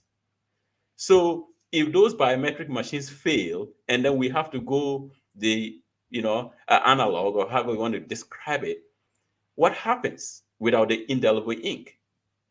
What harm does the indelible ink do to your finger? And then they move on and say they want to move the date for voting forward, right, to November. How do you change the date for voting on the same election year? I mean, that's what we call, like, institutional memory. People are already used to voting on a certain day. So if you want to change it, then allow enough time for people to be able to adjust. But based on my memory of when I voted, I mean, it's not likely that everybody will get to hear that you have shifted the date forward, not even, backwards, not even forward. So these are clear attempts of, in my characterization, of voter suppression, attempts to suppress the vote. And so there might be something there might be something that Brian Achampong knows that we all do not know, because he sounded very sure about the NDC not winning the election, despite everything that is happening in the country. And so I also add that they just said there were some equipments or gadgets that were lost from the Electoral Commission. Exactly. This was a heavily guarded security area that people are able to go and steal, computers or whatever gadgets that were missing. These are all, like you said, attempts to undermine voters, and I hope that Ghanaians will stand up to them. Electoral equipment was lost. So who knows? Those could be conduits for voter rigging or something. I don't know. But I'm just saying that those who are in charge of all these things have to be extra vigilant. The NDC and the other opposition parties, it's in their own interest to be vigilant about this election. And so don't take these comments lightly. But I would go to Nii on this, if you have something to add to what we have said, and then we'll move on to the next. No, you guys have said it all. And for me, what is standing out again, and it's looking like the team with this government is the arrogance, right? It's like you failed this much, right? You've taken the price of petrol to almost 4 times. Dollar is almost 4 times. Like, all your main policies you failed, and you still have the arrogance to say, if we lose, we'll not hand over power. And you have the police not do anything. You have all this the Christian Council not saying anything. And sometimes I wonder what's going on, right? But for me, my main issue is there has to be some change with the way the constitution is structured, or with regards to who gets to appoint the Electoral Commission. The president appoints the Electoral Commission, and right now he even appointed 3 new members to they have to have like 6 members. He appointed 3 new members to this commission. So it's like you have the referee who is going to referee the match. And this referee has been appointed by one of the teams. It doesn't really make sense. So there's a much bigger issue here where we have to, think about or discuss. I know it's been discussed a lot, where we shouldn't give the president that power to appoint the EC. I don't know why the parliament is not doing that. I don't know why another institution is not being given the power to appoint. But for me, I feel that's the main point here. And it needs bigger discussions as we move forward as a democracy. Absolutely. Well, and then I want us to move on to the final issue here. About the issue of religion and politics in Ghana. And this, in my opinion, this conversation is necessary based on the conduct of the sitting vice president, who is in the bid for the presidency. And we have a few videos that I think would lead us into that conversation as well. Mubasi say YouTube na bahakaba.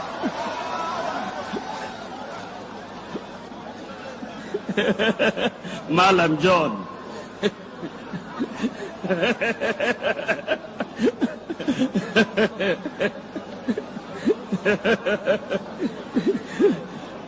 Atakbir. Atakbir! Atakbir! We should never allow religion to divide us. The MPP brings people together. We have fought elections on issues. We have elected people on merit. We will not make elections a fight about you being a Muslim or you being a Christian. It is about what you can do for the people of Ghana, your vision and what you can do. So let us stick to the issues.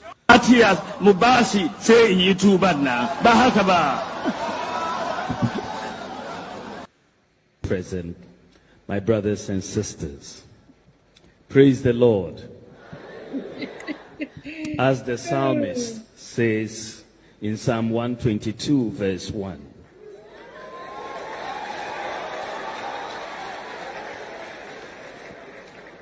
And I quote, I was glad when he said unto me, let's go to the house of the Lord. So I am pleased to be amongst you here in the worship and praise of the Lord Almighty. Any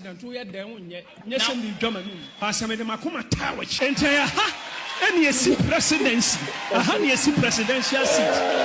If kakre bi ohonum direction kakre bi meye baby am ewura no ntimi nduru ho. Papa, Yamisha. We are a very good man. You're a very good man. And you have a good heart. Na owa kuma papa. I'm telling you. You have a good heart. God bless you. Yamisha. Yamisha me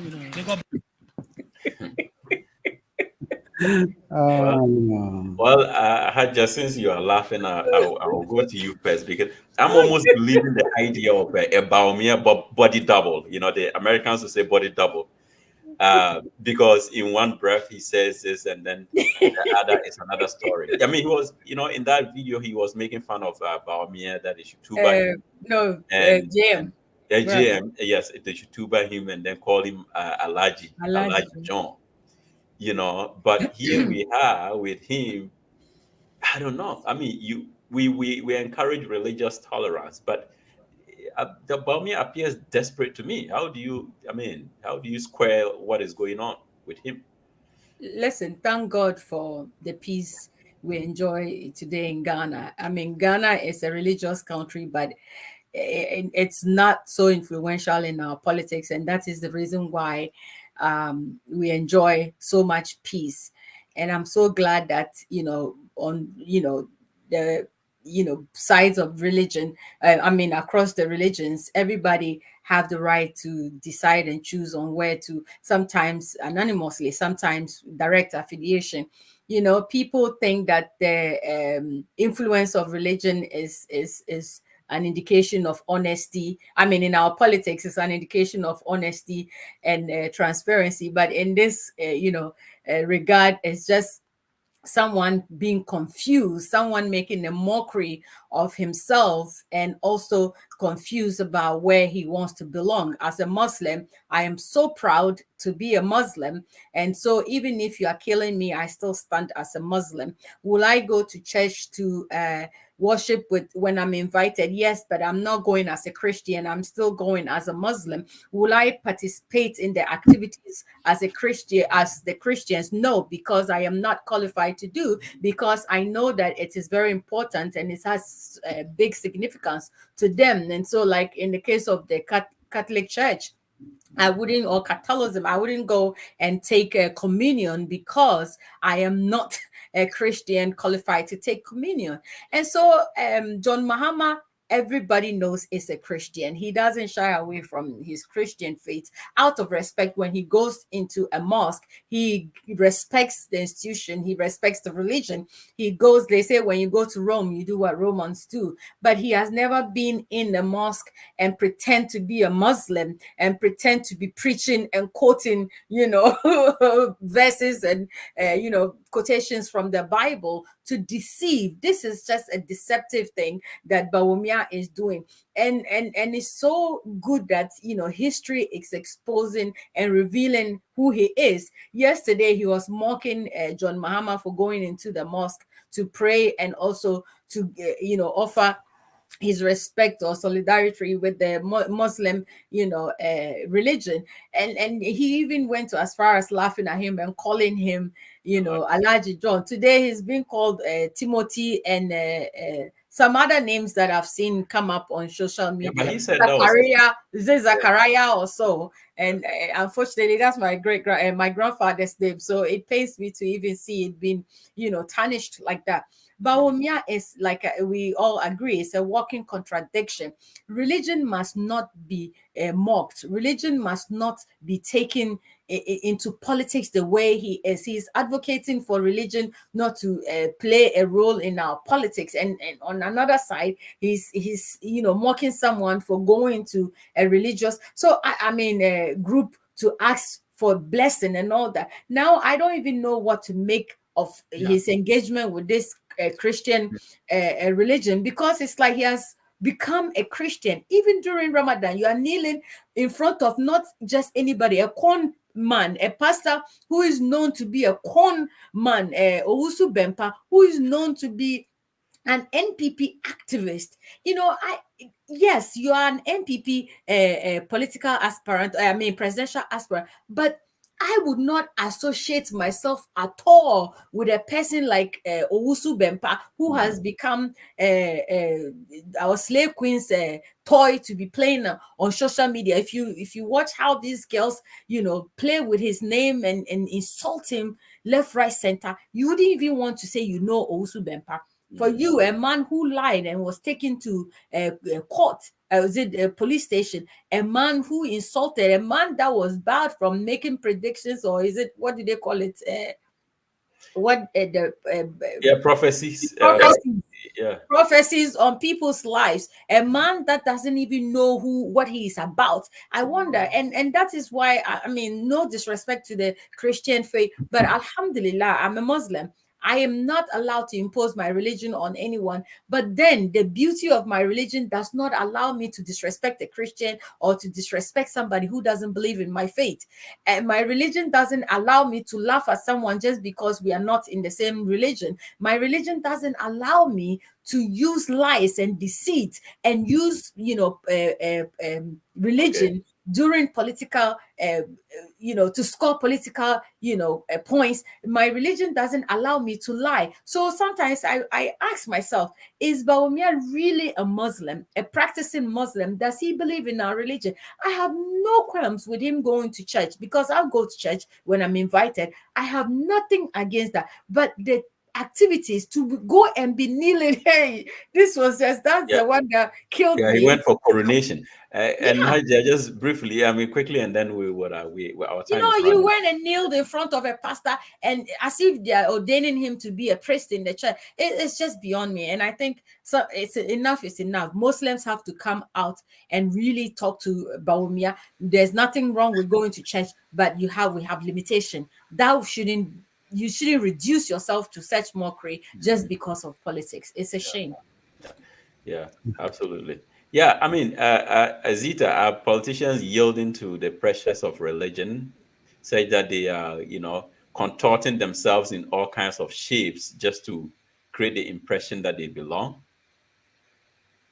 Of course, everybody knows that. I always say it's two things work in Ghana and other African countries. There are two people, politics and pastors, right? Politics and politicians and pastors are the most powerful people in our context, and you cannot delineate or separate political activities from religion. When you are in a country where systems are bad, they are not independent systems, people begin to cling on to faith as their only way out. So like Karl Marx said, a European sociologist, religion is an opium of the people. Religion is a drug that keeps people under a spell. And that is because I don't know any logical, reasoning, rational human being will be in Owusu Bempah's church. Even that character called Agrada moved from being a fetish priest. It is only in Ghana that somebody can move from being a fetish priest to say that she's called and have church members, with the Christian Council not doing nothing about it. As a Christian or former churchgoer, it is appalling to realize that the Christian faith does not have regulations and stipulations as to who can practice, who needs to be disbanded, who needs to be suspended because their conduct is, not a reflection of Christ. Christianity has become a mockery in Ghana and the African context. Owusu Bempah has no power to, install or predict who the president will be. The Bible says that give what belongs to Caesar and what belongs to God to God. Politics and its ramification is a human activity. It has no religious or heavenly implication. It is a human activity. And if somebody wins, they're winning either by fair or by force and, stealing votes to do it. So again, it is a shame. But of course, religion is a breeding ground in Africa because the systems are not there. People are frustrated. People are disenfranchised. And when people are in a system that frustrates them, then they begin to hold on to superstition and religion, thinking that it will be their way out. This is highly irresponsible. And I do agree with Haji on that. I'm not a Muslim. I can't speak on that. But I think that there needs to be a limitation that we can do. Even though I'm not a Catholic, my father died. And when we went to do his burial mass, there were things that I did not do. I don't know how to speak about the rosary and all those activities. So even though it was my father's funeral and he was a Catholic, I did not participate in some of the sacraments. And so there needs to be a limitation. It is good that we must coexist in peace. But I will end by saying this: Ghana is a secular state. Ghana is not a Christian state. Christians need to take a back seat and stop having that overly importance demeanor, thinking that their religion is the only way. We will coexist. They're traditionalists, they're Muslims, and they're Christians. And so we must all respect each other, but know the limitations of how we enter each other's space. Well said, Zita. Chairman James, what do you think about that prophetic coronation exercise that was carried out? It's sad. What I want to say is Bawumia presents a puzzlement. It's a contradiction. You just said that. And this is someone who has no credibility himself, right? Because all of the things he said, and then going to someone else who has lost his credibility. I think Alhaji Hussaini is noted for saying that when you die in the market, when a person dies in the market, there's no need for announcement, right? Because you pass away in the market, everybody is aware. Mm-hmm. But I'm saying this in the context of Owusu Bempah. Is a pastor who, will say that his credibility was washed, in the public sphere. And so why would the presidential candidate go to such a person? And Bawumia himself is so contradictory.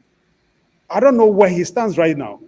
Haji said he's probably confused, and yes, true. Or maybe he's just doing this, as a deceptive way to confuse Ghanaians to get elected. What I want to say is that his obsession with power is becoming so dangerous, very, very dangerous, that Ghanaians will have to open their eyes and see who he is. If they end up electing somebody like that, he will tell them today, I'll make your country the best, but tomorrow you put your country on the market and sell it.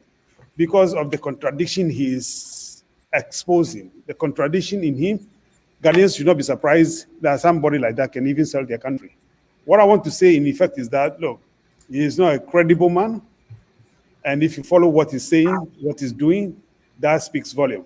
Therefore, they should watch carefully, organize themselves, confront what's going on, and do the right thing for our country. That's the only way we can have a country moving forward. Thank you. Okay. All right, Nii, you have the last word on this. Yeah, all I want to say is our constitution prohibits religious discrimination and make sure that individuals gives the freedom to individuals to practice any religion. They should stop politicizing our religious bodies. We've had peace. We've lived peaceful with each other all these years. Growing up, my best friend was a Muslim, so they should stop this politics with our religion, and so that we can continue our peace. Yeah, absolutely. I agree. Ghana, we've largely coexisted, irrespective of the multiple different religions that exist in the country. And on that note, we serve notice to Bawumia to sort of, slow down on attempting to, please everyone. And I mean, you're a Muslim. We respect that. Everyone respects that. I don't think Ghanaians are going to vote on the basis of religion, so we should just quit it. But anyway, again, we always have a lovely conversation. It comes so quickly, and I really appreciate our viewers. We had a few comments that we read today, and then we hope that you join us again next week, Saturday, the same time. And I'm grateful to my panelists for the time and also the work they put into preparing to come on air. Thanks a lot, guys. All right. So I hope you all enjoy the rest of your weekend. And then we'll Dr. Zita, let's see Owusu Bempah for holy water to cure your cold.